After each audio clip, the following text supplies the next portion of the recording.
Добрый вечер, дорогие телезрители. В эфире будничный Суперпрайм. Не пропусти главное. И мы его ведущие Дмитрий Аргунов и Александра Салих.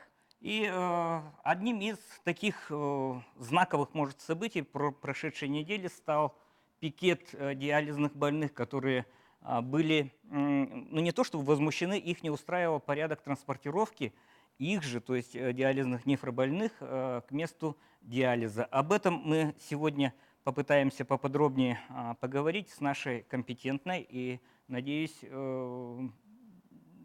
обширной аудиторией, которая сегодня у нас собралась в студии. Здравствуйте.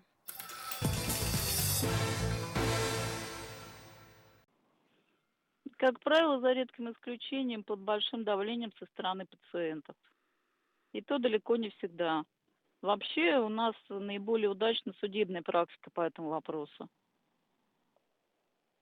Потому что единого акта, который регламентировал бы перевозку к месту диализа и обратно, его не существует. Я имею в виду акт федерального значения. Органы здравоохранения вообще считают, что это два разных существующих, так сказать, мероприятия. Поездка на диализ и обратно, и сам диализ. Во-первых, я принципиально не согласна с позицией, что диализ – это простая процедура. Это сложная медицинская услуга, состоящая из нескольких медицинских услуг. И, соответственно, транспортировка к месту лечения обратно является неотъемлемой частью диализа. Я считаю, это было бы максимально правильным решением, которое сняло бы этот вопрос раз и навсегда. Причем не в одном каком-то регионе, а в масштабах всей страны.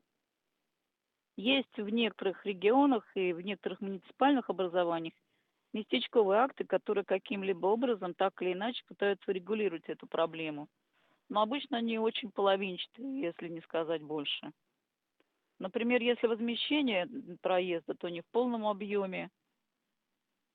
Если социальное такси, то оно не бесплатно, то есть дешевле, но не бесплатно и так далее. Что касается якутян, инициативы их полностью поддерживаю, хотя, в принципе, мы достаточно аполитичное образование. Скажем так, выход на улицу не наш метод, но есть ситуации, когда этого уже просто не избежать.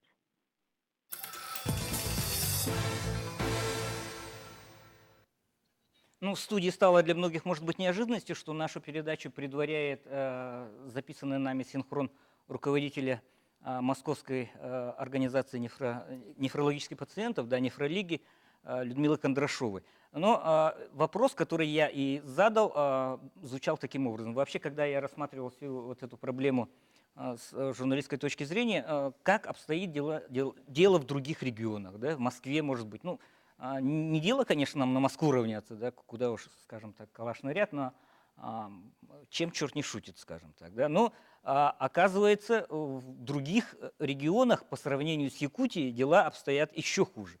Там на пике, скажем так, судебные какие-то процессы, которые возбуждают нефрологические пациенты, да, там, как Людмила Михайловна сказала, есть половинчатые вроде бы решения местных органов самоуправления, власти, местных органов государственной власти, которые компенсируют отсутствие единого федерального какого-то нормативного акта, который, ну не знаю, вот перед началом нашей передачи мы сказали, что позиция нефролиги такова, что транспортировка на место проведения диализа является неотъемлемой частью самого процесса диализа. Да? Ну, давайте для начала вот что есть диализ, что есть транспортировка к месту диализа, что там может произойти и так далее. Сколько человек у нас обслуживается услугой данной. Меня покоробило вот то, что диализ оказывается у нас услугой. Да?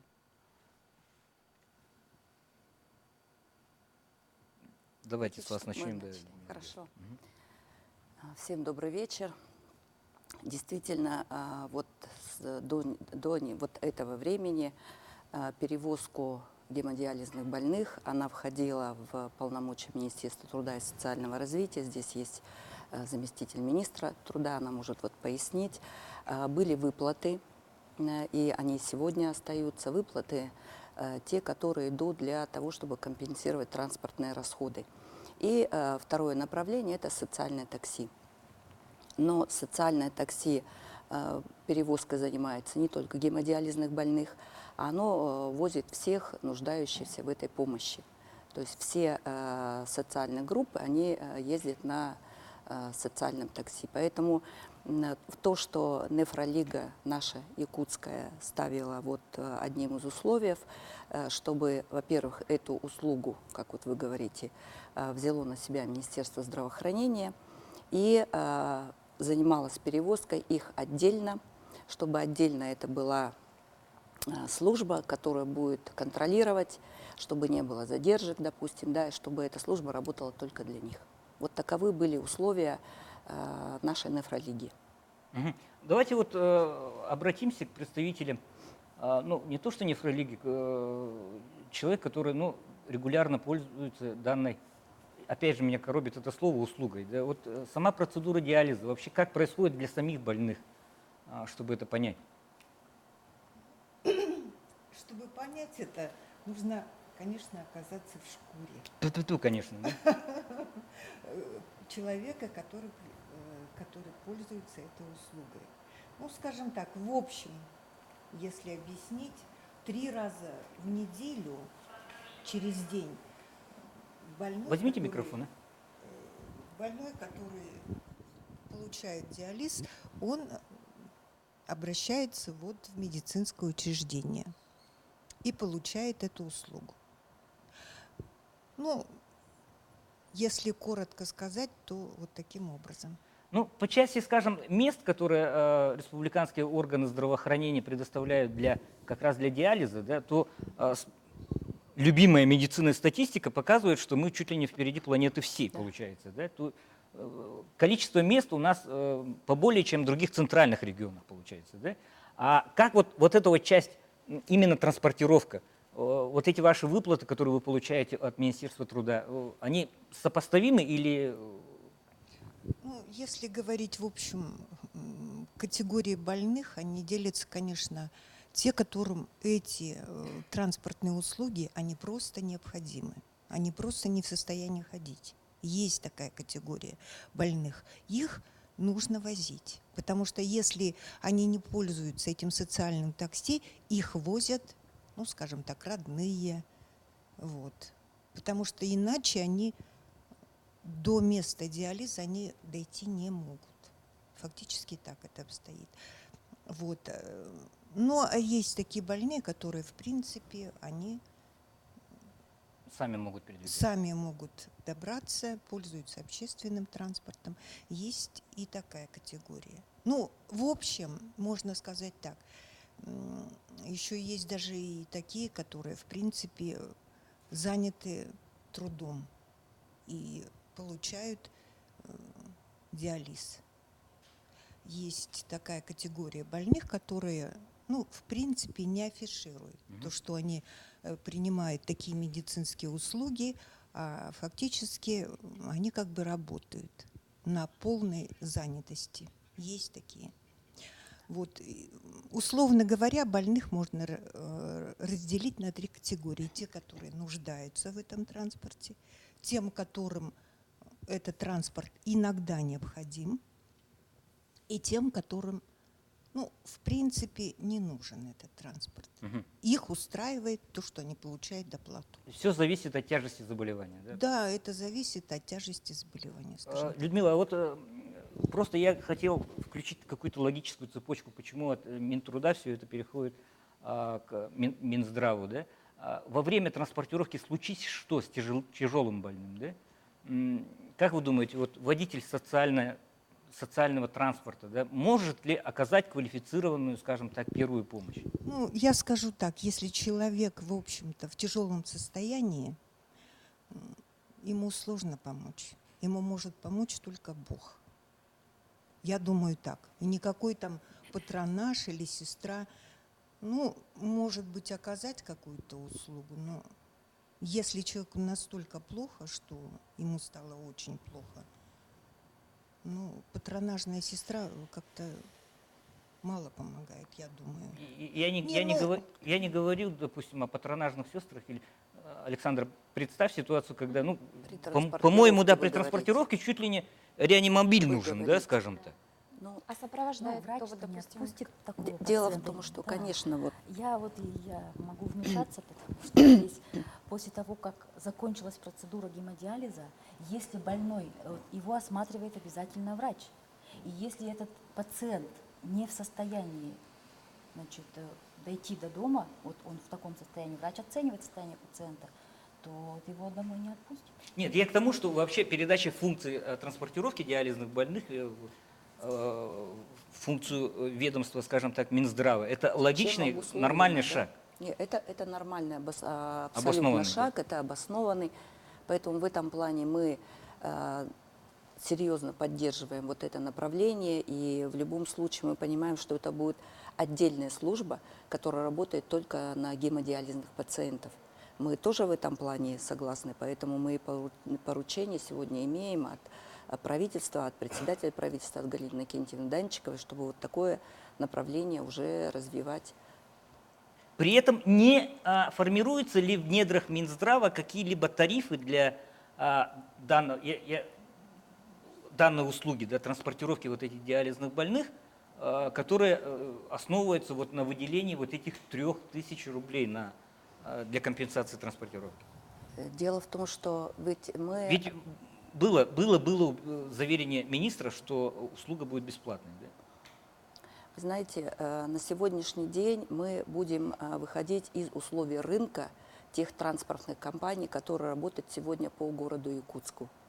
То есть мы сегодня выйдем с определенным количеством людей, с определенным требованием, да, для того, чтобы довозить до гемодиализа, там, возможно, ждать, потом забирать этих людей и развозить по месту жительства. То есть мы выставим определенные условия. Мы сегодня не знаем, какова цена будет этих транспортных компаний, которые сегодня этими перевозками занимаются. Создать отдельную единую службу, совершенно разную, да, и создать новую, мы понимаем, что это невозможно. Поэтому однозначно это будет зависеть от тех условий, которые нам скажут по цене транспортные компании. Это первое. И второе, о чем мы уже договорились, мы договорились вот и с теми, кто будет пользоваться этими услугами, и с руководством самой нефрологии якутской, договорились о том, что все положения, весь порядок перевозки мы будем согласовывать только с ними. То есть ни одно распоряжение правительства, ни один нормативный акт ни в стенах Министерства здравоохранения, ни в правительстве не выйдет без согласования с общественной организацией. Давайте обратимся к представителям Минтруда. Первый заместитель министра у нас в студии. И так существовавшее скажем, и на текущий момент существующее положение вещей, чем не устраивало это? Из-за чего поднялся, вот по вашему мнению, вот весь сыр-бор? Добрый вечер, дорогие телезрители.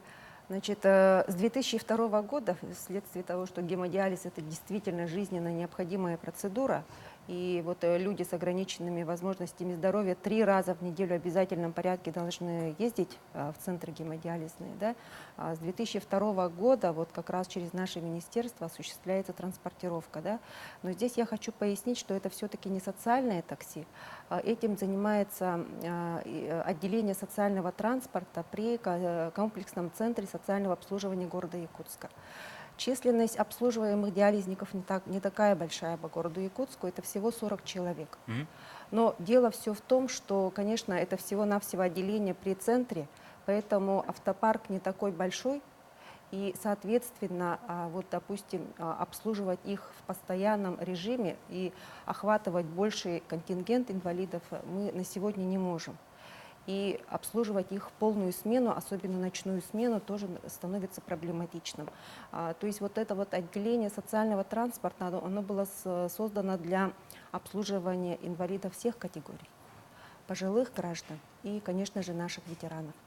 И, допустим, вот если смотреть статистику, то в течение календарного года отделение обслуживает более 14 тысяч человек. Из них более 11 тысяч – это диализники. То есть почти 80%. И вследствие того, что вот мы возим диализников, мы вынуждены отказываем тоже другим категориям. Да? Поэтому здесь как бы проблема и со стороны диализников, то, что мы не обеспечиваем их в полном объеме, их нужды, да? И со стороны наших как бы контингента, который вот, другие категории инвалидов, наши ветераны, нам тоже приходится отказывать. Поэтому вот как раз на сегодня принято очень правильное решение, что именно через линию Министерства здравоохранения будет организована транспортировка. И, в принципе, как раз вот отделение наше социального транспорта разгрузится, и мы в полной мере можем вот обслуживать. То и есть другие вы категории. вздохнете и Конечно. более свободнее, да? Ну, просто это вот как бы общие Не, ну функции. давайте, положа руку на сердце, вот скажем, вот легче вам будет? Конечно, будет легче. Ну, Дело если даже- честно, да. Можно Ну, да. Дело даже Микрофон. дело не в этом, кому легче будет или кто-то вздохнет, как говорится, с облегчением, да? В действительности, вот мы уже десятилетиями ввозим наш контингент, скажем так, гемодиализников. Это очень сложная процедура. Во-первых, наши водители, они не могут оказать первую медицинскую помощь. Наши автомашины, как говорится, да, тоже не обустроены для перевозки таких больных. Мы знаем, потому что они не только вот физически больные, да, а именно психологически. После получения вот такого столь сложного гемодиализа они едут обратно домой, их нужно обязательно сопровождать. Психологическая помощь, поддержка, обязательно нужно социальное сопровождение. А один водитель на 8 посадочных мест, он не может ничего оказать. Понимаете? Это именно на сегодня ставится вопрос о качественном предоставлении социальных медицинских услуг. И передача именно функции перевозки гемодиализа медицинскому центру, скажем так, да, который может обеспечить качественную медицинскую поддержку и помощь этим больным, да, вот это и будет наше качественное обслуживание. А то, что касается других категорий населения, они тоже такое же имеют право на перевозку, да, и их на сегодня у нас очень много. Мы тоже не должны, как говорится, нарушать принцип социальной справедливости. Тут как раз-то мы и нарушаем этот принцип, отказывая тем больным, которые имеют на это право, мы приоритетное направление ставим на сегодня только перевозку гемодиализных больных. Вот Татьяна Кентьевна сказала 80%. Поэтому если мы, как говорится, расставим все точки на места, то это будет очень даже справедливо. Давайте уподобимся, скажем так, вот у нас рассматривали вопрос автопарка Эльтумена, да, очень широк и общественно, да, скажем так. Сколько у вас машин? У нас на сегодня в службе автотранспорта 9 автомашин. 9 по всему городу. И все 9 работают? Все 9 работают, да. Просто на самом факте того, что машин не хватает, вот как вы говорите, на эти 40 человек, да, некоторые просто общественные деятели у нас определенный пиар на своих, скажем так, услугах делают. Это просто так, к слову, получается. Да? У нас не получается ли такого, что весь вот этот пикет, который случился, на который обратил внимание председатель правительства и министр здравоохранения, может быть, часть всего вот этого процесса?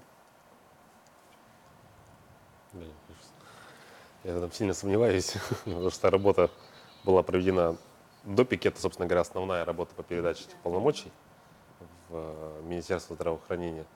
Но хочу заметить, что, вот уже как Антонина Ивановна сказала, да, что больные, которые получают диализ, в момент получения, конечно, процедура, она сложная, она тяжелая процедура достаточно, но эти пациенты получают амбулаторный диализ. Та категория больных, которые его плохо переносят, они тяжелые по состоянию своего основного заболевания сопутствующих патологий, они находятся на стационаре и получают лечение стационарно под наблюдением врачей. Та категория больных, которые могут получать лечение амбулаторно, мы проводим их через комиссию, они проходят через комиссию Министерства здравоохранения. Эта комиссия специально создана по отбору больных на заместительную почечную терапию.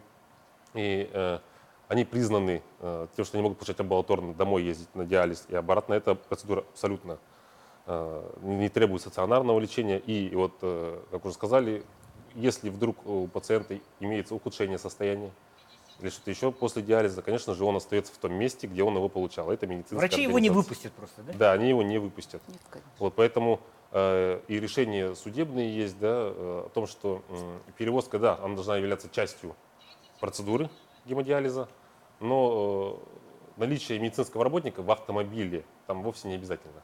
Вот, если больной вышел с медицинской организации, то есть он в априори уже осмотрен и транспортабель до места дома.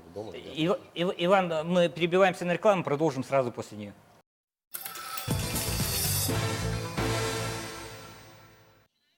В присутствии двух заместителей министров, двух республиканских центров мы продолжаем нашу тему гемодиализа. Транспортировки диализных больных, которые мы остановились на том, что товарищ главный хирург Республиканского Минздрава сказал, что априори они являются амбулаторными больными. Да? Никто и с тяжелыми, скажем так, столь больших манипуляций, как транспортировка там, и так далее, оценка их состояния производить не будет. То есть априори они являются амбулаторными больными. Да? Нет, больные-то являются амбулаторными, состояние их не определяется то, что оно тяжелое по своей инвалидности, инвалидность первой группы у них. Но по своему общему состоянию они могут получать амбулаторный диализ. Вот это. То есть проблема не такая уж тяжелая, чтобы, ну, скажем так, говорить уже о жизни и смерти. Да? Не, ну о жизни и смерти можно всегда говорить, но просто сейчас и качество диализа, оно значительно улучшилось годами. Это новые аппараты, новые расходные материалы, это новые лекарственные препараты, которые мы закупаем вот, больным диализным. Соответственно, сравнивать то, что было там когда-то. Давайте мы сравним сразу после того, как примем наш телефонный звонок нашего телезрителя. Здравствуйте, вы в эфире. Алло, здравствуйте, добрый вечер. Здравствуйте. Это звонит Владимир, инвалид первой группы по зрению. Я хочу сказать, что социальное такси надо предоставлять инвалидам маломобильным. Это строгий учет, контроль должен быть. А так, вот жена колясочница, я слепой человек, например, да, не можем социальное такси заказать. На обычном такси очень дорого ездить, и из колясочников не берут. Этот вопрос как-то можно решить? Социальное такси увеличить, город не возьмется. А гемодиализники, вот как сказал хирург, да, они мобильные люди же. Почему им предоставляют социальное такси? Представители Минтруда, а выплачиваются ли другим категориям, вот инвалидам, про которых идет речь в нашем вопросе, такие же выплаты, как гемодиализникам? Нет, здесь стоит отметить, что именно вот в части гемодиализников у нас вот дополнительные меры поддержки есть. Это вот на как раз 3000 рублей ежемесячно на частичное возмещение транспортных расходов. И плюс мы еще раз в полугодие, 2 раза в год, да, компенсируем жилье для тех гемодиализников, которые иногородние получают, например, диализ в городе Якутске или в Нерюнгри. То есть приезжают с районов, арендуют жилье, да, допустим, арендуют жилье, и мы вот эти им, расходы вы да, покрываете? возмещаем. Раз в полгода примерно. Ну вот телезритель же сказал, что таксисты не берут колясочников. Ну вот как раз то, что я говорила, допустим, да, если вот наши диализники перейдут в Минздрав, и Минздрав ими будет заниматься, то как раз вот нашему центру, отделению социального транспорта, вот как раз и будет заниматься вплотную. У нас как раз специализированный транспорт, который предназначен для перевозки колясочников. То есть возможностей для перевозки будет больше. Как мы и обещали, что было и что на текущий момент предоставляется, в каком объеме, какого качества услуги, да? Опять это слово. Да, значит, я пришла в диализную службу в 1997 году. Тогда вот анемия тяжелая, которая обязательно сопровождает эту болезнь, к сожалению, она лечилась чем? Переливаниями, гемотрансфузиями. То есть переливаниями крови мы лечили тогда анемию. А сейчас, вот если сравнить, сейчас анемия лечится только введением, можно даже 1 раз в месяц, 1 миллилитр препарата ввести и справиться с этой анемией. А такое тяжелое осложнение, как вот болезнь костей, гиперпаратиреоз называется, мы лечили в 1997 году только мелом. А вот сейчас мы лечим это осложнение инновационными препаратами, совершенно вот новыми препаратами, современными, дорогостоящими препаратами, которые вот еще вот только когда они появились, они не входили ни в какой перечень. И вот в республике Саха-Якутия первым, да, после Москвы и Санкт-Петербурга мы первыми стали лечить этих пациентов. То есть вот 1997 год и год 2015 абсолютно разные диализные пациенты. Да, есть среди них категории тяжелых пациентов, но вот Людмила Прокопьевна сказала, есть и те пациенты, которые Вообще не афишируют. Да, они на работе не знают, что их коллега диализный пациент. Да, это те пациенты, которые своевременно выявленные, То есть своевременно подключены на гемодиализ и пользуются всеми лекарственными препаратами, которые сегодня современно есть не только в России, но и в мировой практике. Поэтому Сегодня качество другое. современный диализ, современная аппаратура, медикаментозная терапия, современнейшие инновационные препараты. Поэтому сейчас, в принципе, основная масса пациентов, которые на диализе, они должны идти на диализ и идут на диализ не потому, что им плохо, а потому, что у них расписание. Вот 3 раза в неделю они должны прийти на диализ, и по этому расписанию они идут на диализ. И вот особенно 3-я смена, да, это те пациенты, вот они вот после того, как вот после своего рабочего времени идут на процедуру гемодиализа. К примеру, вот так. Поэтому есть, конечно, категория пациентов, которые тяжелые. Их действительно нужно возить обязательно. Так? И еще один важный момент. Вот я, значит, связалась со многими регионами, вот с многими мы имеем тесные контакты, вот врачи-нефрологи, и я не нашла ни одного региона, где бы оказывались вот такие социальные услуги, ну, социальные льготы, такие как предоставление жилья. Ни одного региона. В единственном Краснодарском крае предоставляется общежитие. Так? Значит, компенсация за съем жилья не предоставляется ни в одном регионе. То есть я считаю, что ситуация именно по оказанию помощи медицинской и социальной в нашей республике, она не в таком плачевном. Не в таком зачаточном состоянии. Нет, да? мы передовые вообще в России. Но согласитесь, что наличие пансионата, да, при диализном центре, ну, облегчило бы задачу для тех категорий больных, которые прибывают из районов, из других. Ну, в начале, вот в самом начале, возможно, в период адаптации. А в последующем это же переезжает, то есть переезжает вся семья, и я думаю, что в пансионате долго, вот, в начале адаптации возможно, им нужен этот пансионат, а в дальнейшем... Внимание председателя правительства, да, внимание руководителей 2, скажем так, республиканских ведомств. И из-за чего получается? У нас по факту, и, Людмила Прокофьевна, вы говорите, человек 40, да, в принципе, которые пользуются услугами транспортировки. Да. Да. Ну, вот практически получается... Вот Микрофон, возьмите. В моей смене, в которой вот я прохожу диализ, я прохожу во 2-ю смену. И из больных, которые, значит, проходят во 2-ю смену, где-то человека 4-5 пользуются услугами социального такси. А нас, допустим, в 1 смену где-то человек, ну, скажем, 30. Вот и посмотрите в процентном отношении, сколько людей пользуются этой социальной услугой. Она социальная, она должна быть всем оказана, но получается, некоторые пользуются, а некоторым она, ну, скажем так, недоступна. Так.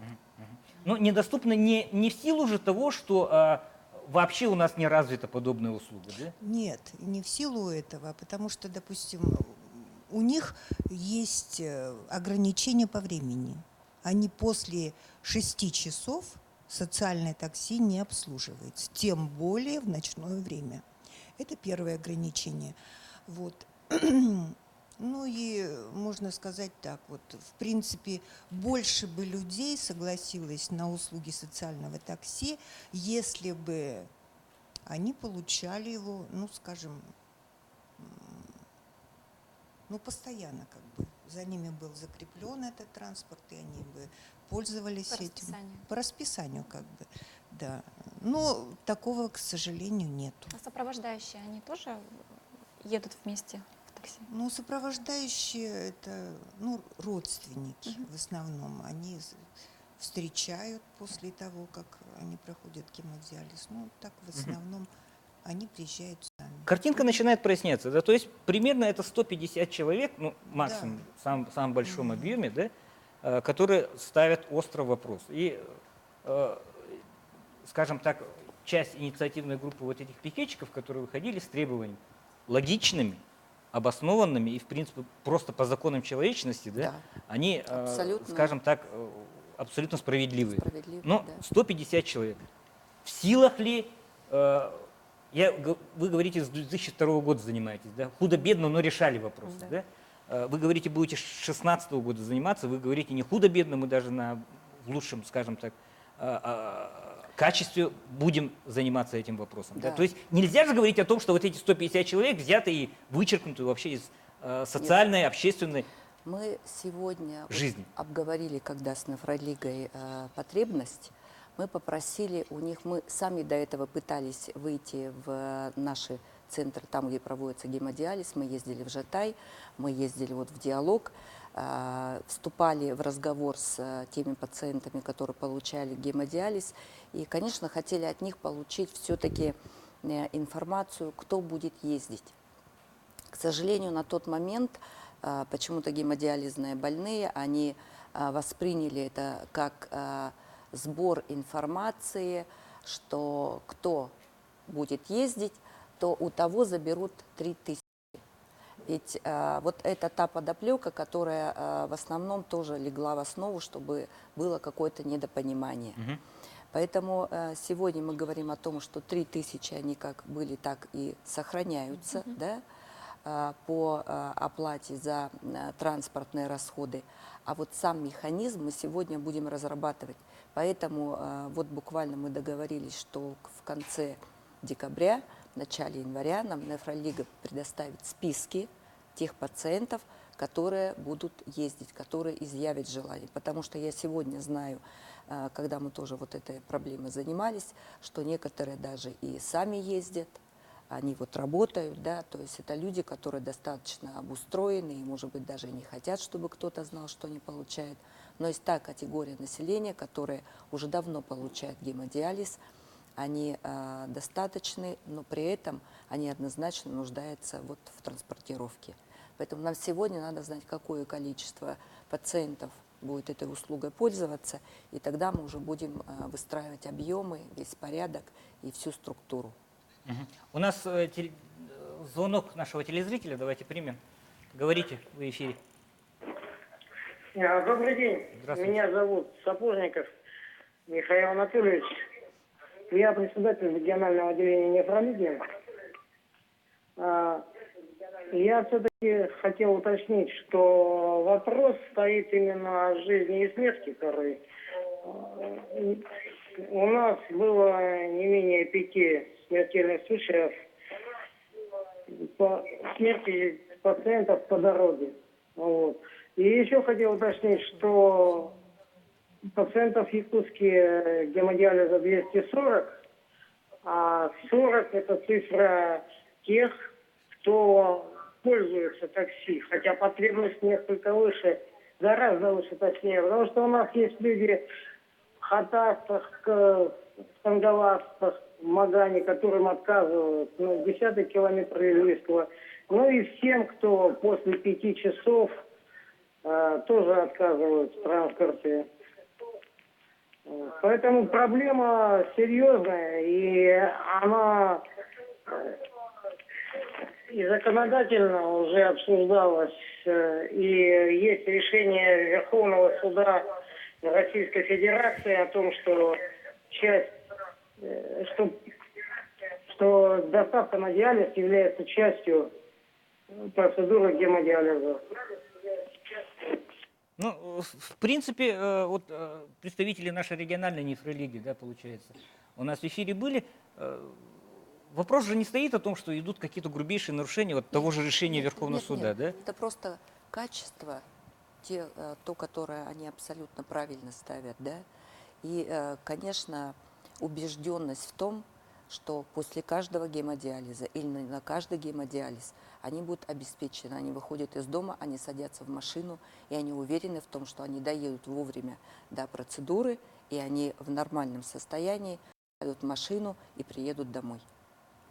Это качество жизни, это то, что должно было быть и должно обеспечиваться. Нет, как мы уже говорили, то есть речь же не идет о том, что и Минтруда, скажем так, достаточный объем работы проводила, и вы как бы не отказываетесь ни от чего. В чем? Ну вот сегодня, как отметила председатель МНОП Нефролига, основной проблемой является вот пробел в законодательстве. Да. Для того, что сегодня мы говорим о том, что каждый регион решает сам самостоятельно, как перевозить своих пациентов. по перевозкам вот наших гемодиализников, я хочу сказать, что 40 человек – это среднее количество, да, оно колеблется. В разные периоды оно доходит до 70, в зависимости от сезона. Вот, поэтому в первую очередь мы должны, наверное, может даже выйти с какой-то инициативой, возможно, о том, чтобы этот вопрос пробела в законодательстве был как можно скорее решен. Но Нефролига же заявляет, что они лет 5 уже выходят с законотворческой инициативой по восполнению как раз вот этого пробела в законодательных актах федерального уровня, чтобы, ну, не знаю, посчитать транспортировку. Цена-то вопроса вот она. Как составляющую. Да, как основного. составляющую самого процесса гемодиализа. Да? В чем же, я не вижу реально вот такое состояние, когда я просто спотыкаюсь в отсутствии логики некоторых, скажем так, вот этих нормативных актов. Просто спотыкаюсь. Ну, нет логики в этом транспортировке. То есть это получается пожар, а при этом спасение из пожара – это отдельная процедура. Да? Ну, есть о чем действительно поговорить. И вот как раз вот эти вот Это прямо у нас черномырдовщина какая-то да, вот получается. эти недоработки, они вынуждают, да, общественные организации, в том числе и вот нашу Нефролигу, ставить в более агрессивной форме свои какие-то пожелания, потому что абсолютно сегодня, справедливые пожелания. Да, потому что, да, они же абсолютно как бы понимая, что мы все работаем на нормативном законодательстве, что и Министерство труда и социального развития, и Министерство здравоохранения, мы работаем в соответствии с нормативными актами, которые есть федеральные, а мы делаем своим республиканские. Понимая это, поэтому, наверное, вот в такой форме достаточно ярко выраженный, проявилось их желание вот сделать так, как, наверное, должно было быть.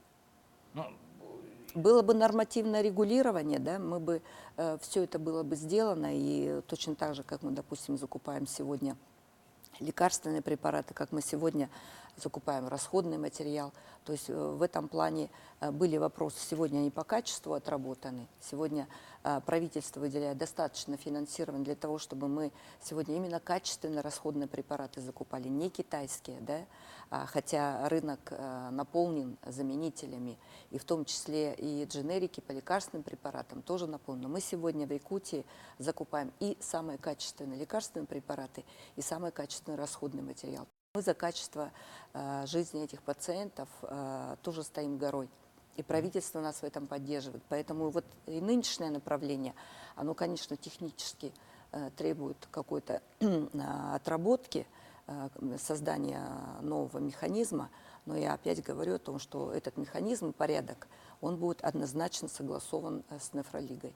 С Нефролигой. И с пациентами. Ну, а органы государственной власти, будь то Минтруда или в прошлом, да, вы, кстати, предпринимали какие-то начинания в плане способствования принятию вот этого, скажем так, нормативного акта? Нормативного акта имеете в виду какого? Можно уточнить? Вот именно того, что в начале нашей передачи говорила. К сожалению, нет, потому что все-таки нужно разграничивать полномочия. Это все-таки вопросы в области здравоохранения, поэтому мы такие вопросы не ставили. Да? Но, в принципе, вот разговоры о том, по передаче функций Министерства здравоохранения идут у нас уже, в принципе, достаточно давно. То есть этот вопрос назрел не после пикета, не накануне пикета, да? Просто мы этот вопрос обсуждали, в принципе, давно и уже почти были уже к этому готовы. В течение года обсуждали вопрос, да.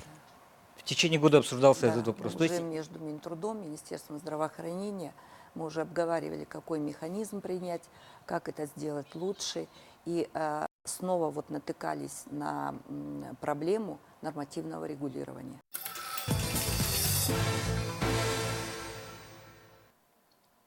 И мы продолжаем нашу программу «Не пропустите главное». У нас сегодня в гостях те люди, которые имеют непосредственное отношение к проблеме транспортировки диализников. Да? То есть, с одной стороны, представители Минтруда, которые с 2002 года решали эту проблему, и с другой стороны, представители Минздрава, которые со следующего года на себя возьмут эту ответственную и очень важную для многих людей с этим тяжелым заболеванием проблему. И прежде чем мы коснемся будущего вот данного вида услуг, да, с представителем Минздрава, мы бы хотели еще принять телефонный звонок. Говорите в эфире. Алло, здравствуйте. Здравствуйте. У меня такой вопрос. Мы из Сунтара. У нас невестка из Сунтара находится на диализе, да? Ну, с лета. И снимает жилье. Можете ли оплатить жилье, ну, хотя бы процент какой-нибудь? Такой у меня вопрос.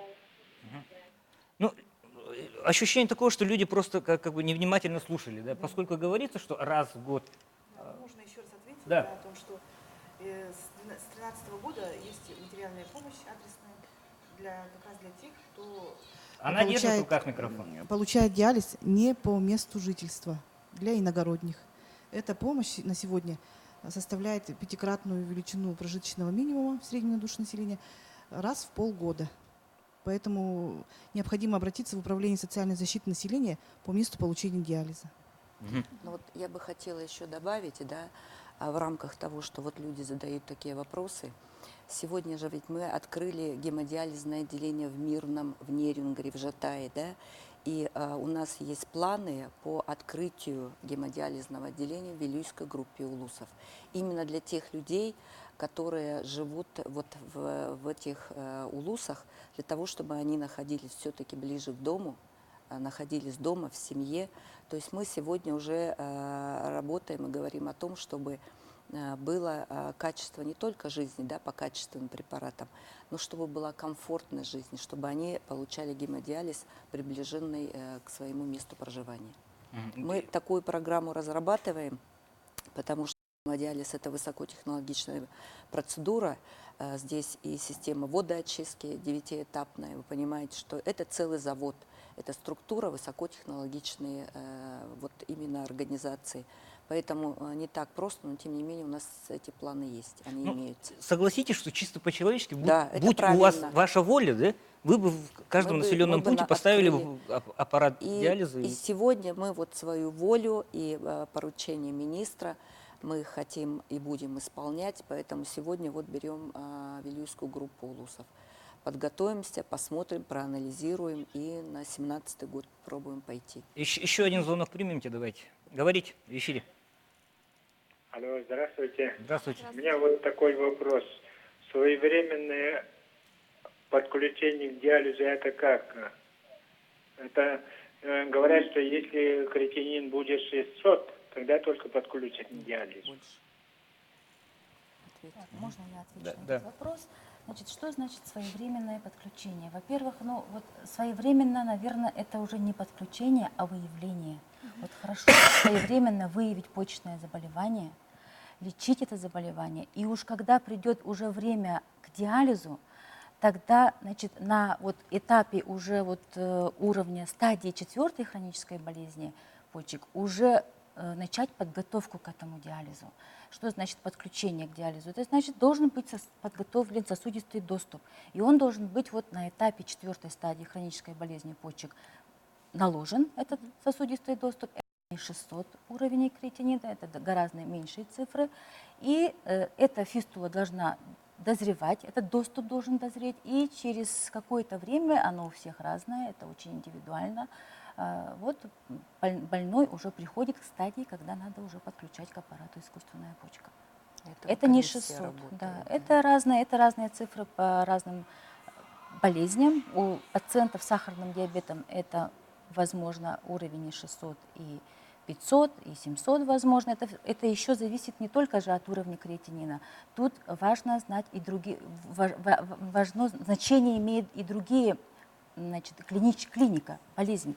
Это может быть и отеки какие, и сердечная недостаточность. То есть очень много критериев, по которым можно подключать к гемодиализу даже в ранней, значит, на ранней стадии, на меньших цифрах, меньше, чем 600. Вот таким образом.